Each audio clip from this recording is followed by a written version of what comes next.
All right, folks, we're joined by Coach Horn, Marquez Warwick, and Sam Vinson. We will open it up with a statement from Coach Horn, followed by questions for the student athletes. So, Coach Horn, the floor is yours. Thank you. First of all, congratulations to Cleveland State on a terrific year. Really hard team to play against. I think, and I don't know if my opinion counts for anything, I think Daniel Robinson is one of the brightest young coaches in all of college basketball. He's done a phenomenal job against, some pretty tough odds in terms of, turn around on that team and taking that job over. They were terrific. So hats off to them for their season and how they played. And we knew coming into the game that it was going to be a war and a very difficult game and back and forth. And that's exactly how it played out. And, the message to our guys coming up here was stay aggressive on both ends. The team that is the most aggressive has the best chance, and that's stepping in and shooting shots and making plays on offense, and that's making plays on defense. And I really thought that was the difference in the game tonight. I think our guys did that, and nobody did any more than that than Sam and Marquez, especially on the offensive end for us. And so just really happy for our players. You got a guy like Trayvon Faulkner, it's a fifth-year senior. Aren't many guys that would have come back in his situation in the same school in today's NIL and portal world, and he came back just to play with his teammates and to try to win again, and even fewer would have come off the bench, right? And so just happy for him and these guys who were recruited to continue to build our program and play in the NCAA tournament, and really happy for our fans. We had a terrific turnout tonight, and they were rowdy. So thank you to all of our to the Norse Nation that came out and supported us and was loud and into the game tonight. And so thrilled to get the win and to be able to call these guys champions, because we believe from day one that's what they are. All right, questions for the student athlete. We'll start down here in front and then. Marcus, Cleveland State, as you saw, ran up and down against Milwaukee yesterday, but you guys outscored them 12-10 in fast break points. So how did the pace work out in your favor today? First defensively, we just wanted to limit them. They got a lot of layups yesterday, especially in transition. So we just want to limit them in transition defense. And, definitely starts with stops as well. For us getting out in transition, that's one of our game goals that we want to do every single game is get out in transition and beat them in that area. Bob McDonald, Horizon Roundtable. This is either for Marquez or Sam. Throughout the game, when it came time for you, somebody to step up, both of you kind of fed off each other throughout the course of the game. How important was that for you to kind of have for both of you to be able to get into the moment and come through? Yeah, it's the championship game. This is where stars and big players, make big plays, especially coming down to the stretch. And we knew me and Sam needed the ball in our hands. Whatever action it was, we just stayed poised and confident.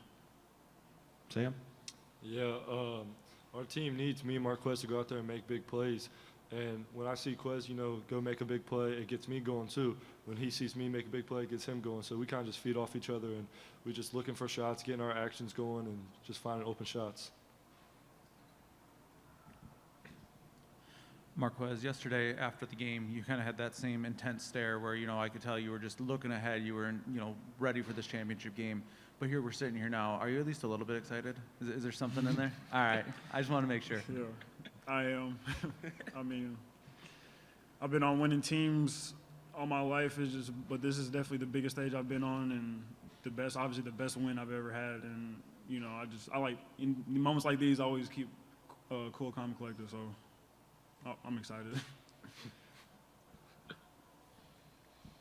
Oh, Sam, I can't tell you how many times I've told the story about how, if you miss a key free throw in a game, next day you're in the gym putting up hundreds upon hundreds upon hundreds of free throws. So you guys were 16 of 18 from the free throw line. So the work that to make those and lift you guys to the promised land, how did it all pay off?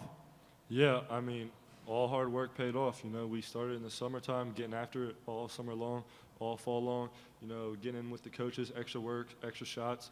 So to see it finally all pay off, to come out on top in the league, it feels amazing.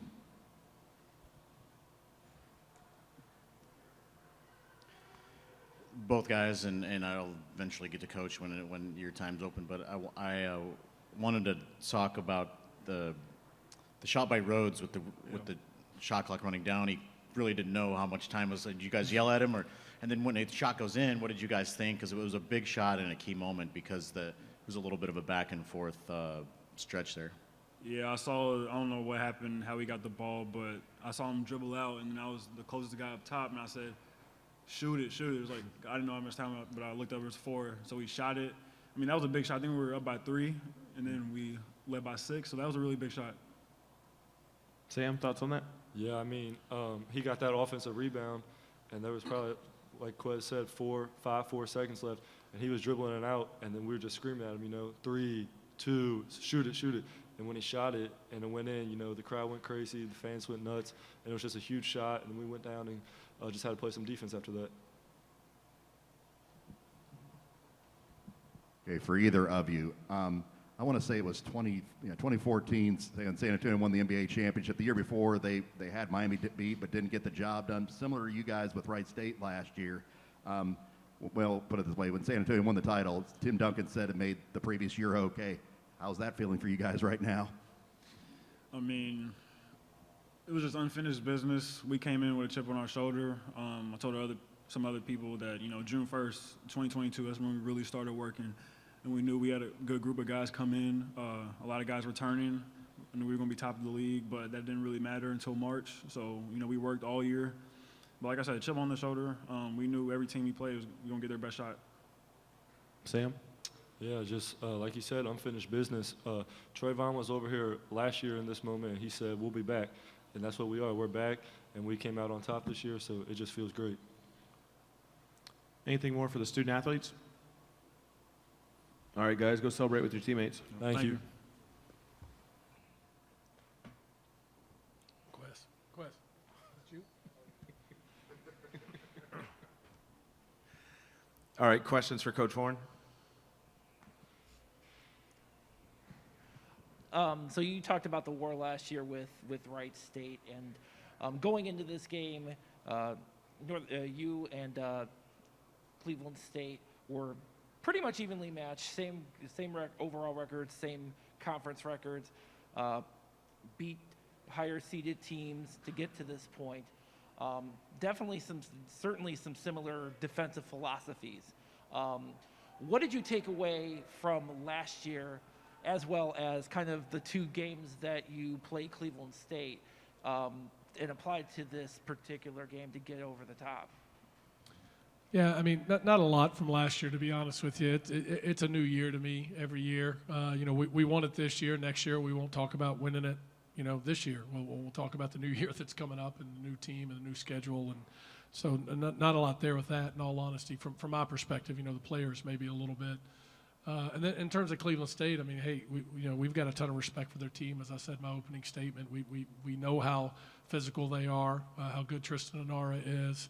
I think Johnson is absolutely fantastic. Is he going to be back? Hopefully he'll be gone. I think he's played like 6 years. He's like Trayvon Faulkner. He's been in the league for 6 years. Like he's a problem. He's really good.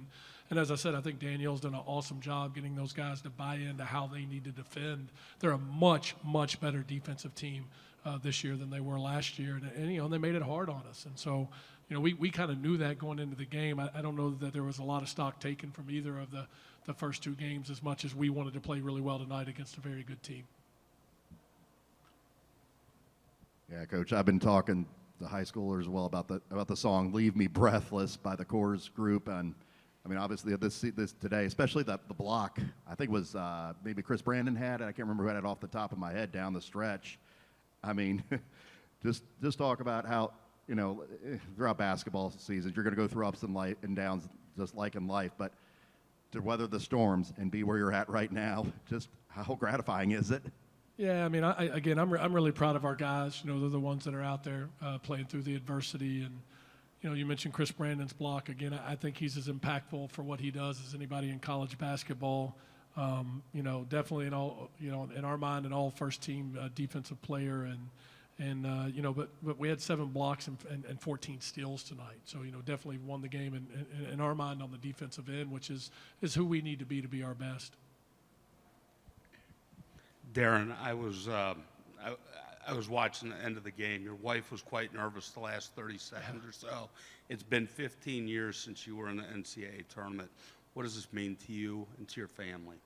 Yeah, I mean, it means a lot. I'm old now. I turned 50 in December, and my first NCAA tournament was 30 years ago this year as a player at Western Kentucky, and so there's something about it that once you get to do it, you want to be a part of it as much as you can. And you mentioned it's been 15 years, but it's been 15 years because the tournament was canceled 2 years ago, right? It's almost like we didn't even win it 2 years ago because the tournament never happened. And so, that's great, but, you get down the road a little bit in this business, and you're happy for your players, you're happy for your fans, you're happy for your university, because that the impact that being in the NCAA tournament has in terms of exposure and bringing people together and creating excitement and pride in your school and your program.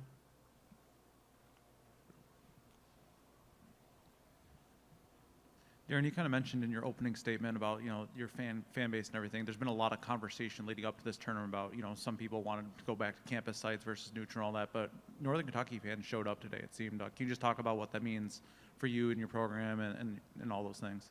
Yeah, no, I mean it's a huge boost for us in a game like this.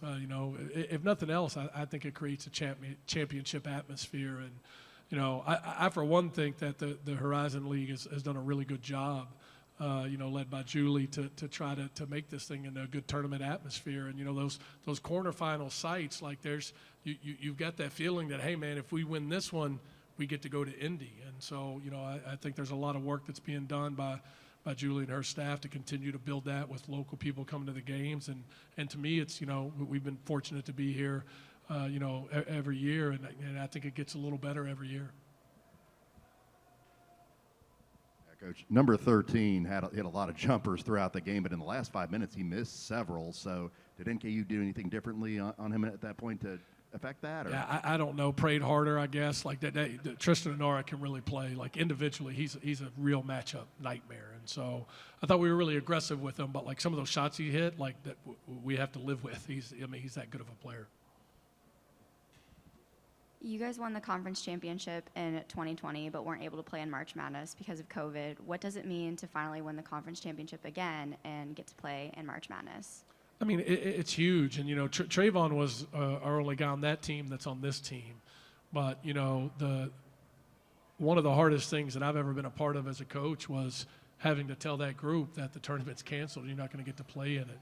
And that was a group that had won a couple titles already and felt like maybe they could do a little bit more. And so, it was a major kick in the gut and at the time. And so, again, we're just thankful to be a part of it. And a lot of people make it happen, right? Our administration is extremely supportive, and our fan base is great. And, and let me say this, too, because you hear a lot of terrible things in college basketball. We have phenomenal parents. I never hear from any of our parents. They let me coach their sons. And, Marquez Warwick as an example, like I've coached him as hard as I've coached anybody that I've had as a head coach. And his mom encourages me to.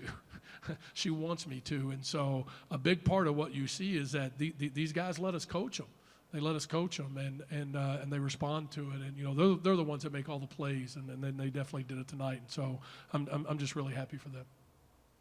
Anything additional for Coach? Yep. Coach, obviously, you guys got the demons from last year off your back tonight, and your guys are obviously going to enjoy the moment, but how do you kind of get them prepared for March basketball? Well, I mean, we just played March basketball, so our goal is to, try to repeat what we did here, right, and in terms of how we want to play. And, again, everybody's got their own philosophy on it, right, but to me, item number one is, can your team play its best and how it needs to play to be good above and beyond any matchup? Obviously, we're going to have a really difficult matchup, right? Probably be a 15 or a 16 seed. So I think that, the important thing is, can we get our guys to play their best? And for us, that starts with being aggressive on both ends, and then we'll just, see what happens. But fortunate to be a part of it. Really thankful for the opportunity. Anything more for Coach? All right. Thank you all very much. Thanks, Coach. Congrats.